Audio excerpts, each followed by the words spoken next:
Hello there. This is an astrological forecast for Scorpio for April of 2011. And this also applies if you have a Scorpio ascendant. So my Scorpios, this month is going to be a huge focus on your work and on your relationships. It's going to be where most of it's going to lie. So your work, for many of you, your work is changing. It's turbulent. You're having to do a bit of this and a bit of that.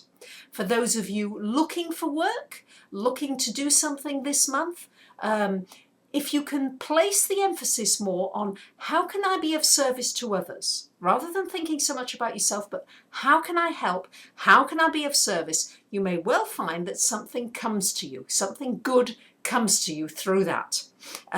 It may not be quite as financially remunerative as you had hoped, but it will be certainly have a feeling of gratification for you. So also for those of you in work, this should be a good time. This should be a good time for new opportunities. It should be a time when you could plow forward. And also for those of you in business for yourself, this is a time to really be ready to think outside the box. Nothing is quite the same anymore. Our world is changing so quickly, especially with this aspect of Uranus in Aries. You have to think creatively now. And Scorpios, you've got tons of creativity. So be prepared to do that, particularly around your work area, particularly around networking, around connecting to other people. How can you connect differently? How can you draw people, more people to you to hear what it is that you want to say, that you want to communicate? For those of you that are looking for work, you're going to have to be much more assertive, much more out there and much more adaptable. Scorpios, you're a fixed sign. You don't like being terribly adaptable. You will need to be adaptable during these transits this month. Try to go with the flow a little bit more and it'll be a lot easier for you.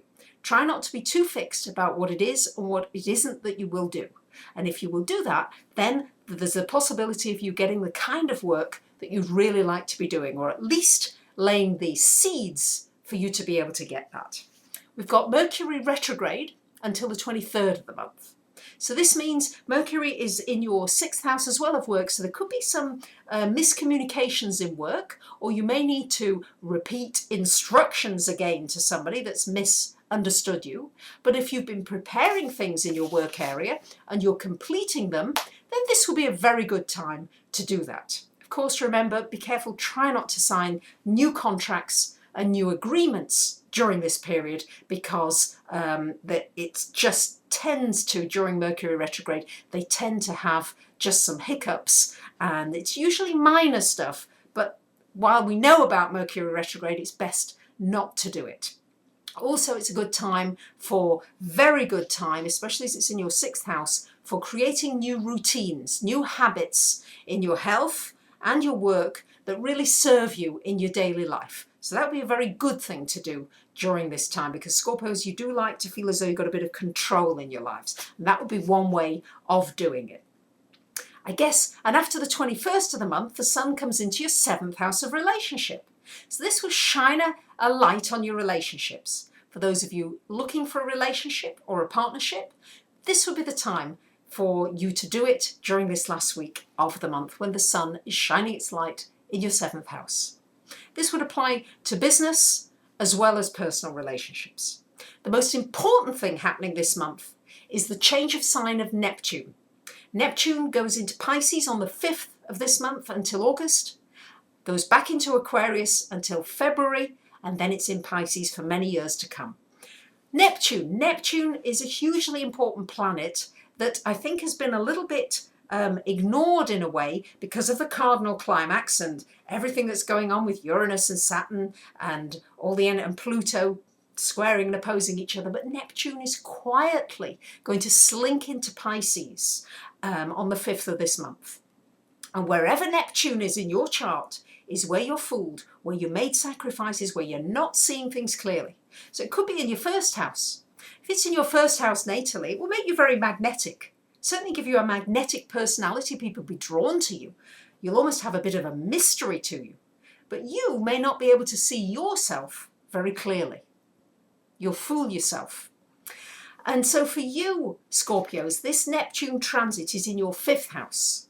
So this is going to affect your romantic relationships. For those of you in a relationship, you need to be very careful that you're not ascribing characteristics to your partner that they don't have, or that your ideals are so high that no human person can possibly meet those ideals. That's the tendency with Neptune, because on the higher level, it's everything about humanity being one, and that we're all united, and that the love between us is very, very huge, and there's no separation between us. So you may feel that with somebody who comes into your life new, or with somebody who's already in your life. Or you may idealize your children and not want to see any faults in them at all. I tell you what it's wonderful for. It's wonderful for anything creative. Any creative pursuits that you want to do during this transit are very well highlighted, and you'll have a much better flow than you've ever had before. What it's not terribly good for is any kind of financial speculation. This would not be the time, because as I said, Neptune confuses things. The 5th house is concerned with speculation, so it would not be a good time to do anything speculatively. But very good creatively. So there you have it, my Scorpios. Big focus on your work, your relationships, and how to see things more clearly, particularly in your relationships.